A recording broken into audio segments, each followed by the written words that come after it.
नमस्कार दोस्तों, मेरे इस वीडियो में आप सभी का स्वागत है। हमेशा की तरह इस वीडियो में भी मैं आपके कुछ फ़ायदे की बात करने वाला हूँ और इस वीडियो का विषय है तुम्हारी दुआएं, तुम्हारी प्रार्थनाएं क्यों पूर्ण नहीं होती। खास करके वो प्रार्थनाएं, वो दुआएं जो आप ईश्वर से मांगते हैं, भगवान से मांगते हैं। तो यह इस वीडियो का विषय है और इस वीडियो में बने रहिए और यह वीडियो अंत तक देखिए, क्योंकि इसमें मैं आपके फ़ायदे की बात करने वाला हूँ।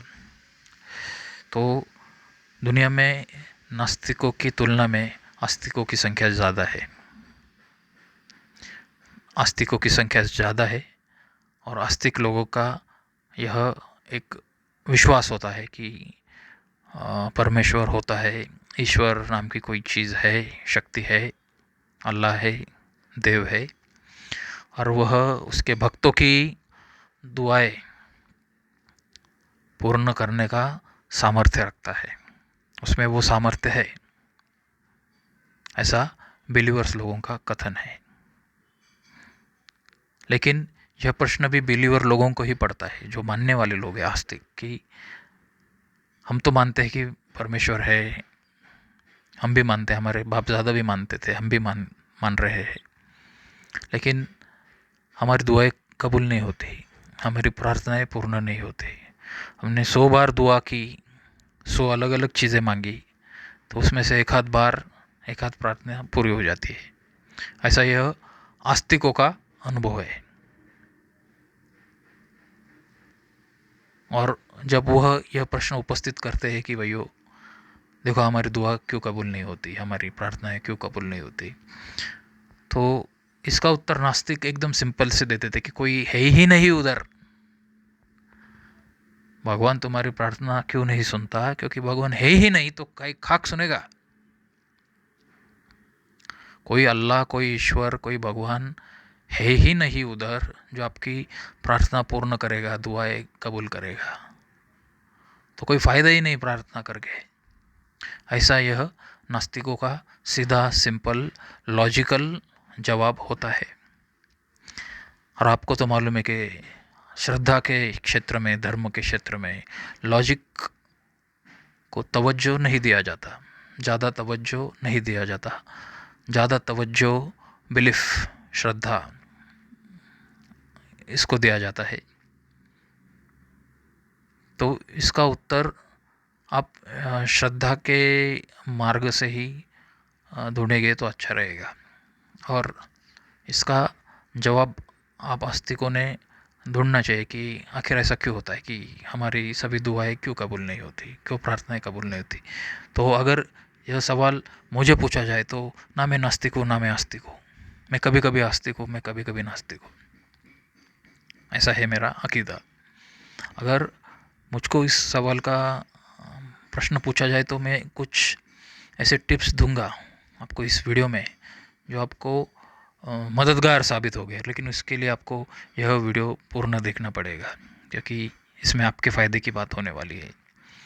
तो ऐसा क्या करना चाहिए हमने कि हमारी दुआएं कबूल हो, हमारी दुआएं कबूल होने का प्रमाण बढ़े, प्रोबेबिलिटी जो कहते हैं, प्रोबेबिलिटी का जो सिद्धांत है कि हमने 10 दुआएं मांगी तो उसमें से एक ही दुआएं कबूल होती थी और 9 कबूल नहीं होती थी। तो मैं जो आपको कहने जा रहा हूँ वो उसको अगर आपने फॉलो किया तो उसकी प्रोबेबिलिटी बढ़ गई है। 10 में से 4 दुआएं आपकी कबूल होगी, 3 दुआएं कबूल होगी, ये प्रोबेबिलिटी आपकी बढ़ेगी। तो जो टिप्स है मैं आपको बताने जा रहा हूँ। तो पहली सबसे महत्वपूर्ण टिप्स है, चाहे आप किसी भी धर्म को मानने वाले हो, चाहे किसी भी, हिंदू हो, मुस्लिम हो, ईसाई हो, सिख हो, जो कोई हो, अगर आप आस्तिक है और आपको यह अपेक्षा है कि भगवान आपकी इच्छा पूर्ण करेगा, तो भगवान की भी कुछ अपेक्षा है, उसकी भी अपेक्षाओं पर आपने खरा उतरना चाहिए, तब जाके वो आपकी बात सुनेगा। क्योंकि उसके नज़र में तुम एक कीटक हो, कीटक से भी गए गुजरे हो। उसकी नज़र में तुम एक कीटक हो, कीटक से भी गए गुजरे हो, और वह सृष्टि का चालक है। ओके, और उसको बहुत सारे काम है। तुम्हें विशेष समय देने के लिए उसके पास आवश्यकता नहीं है। उसको तुम्हारी कोई आवश्यकता नहीं है। तुम उसकी श्रद्धा उस पर रखो या ना रखो, उसको तुम्हारी आवश्यकता नहीं है, तुम्हें उसकी आवश्यकता है। यह पहले सिद्धांत मान लेना चाहिए। तो सिद्धांत क्रमांक 1, तुम नगण्य हो, क पदार्थ हो। तो इसका फ़ायदा क्या होगा? आपके मन से वो अपेक्षाएं निकल जाएगी कि मेरी ये प्रार्थना प्रभु पूर्ण करो। तो ये अपेक्षा ही मत रखो, अपेक्षा रखो ही मत। 100 में से 1%, 2% आपकी प्रोबेबिलिटी होगी कि आपकी प्रार्थना पूर्ण अपेक्षा रहित, अपेक्षा विरहित स्थिति में आपको दुआ मांगनी चाहिए।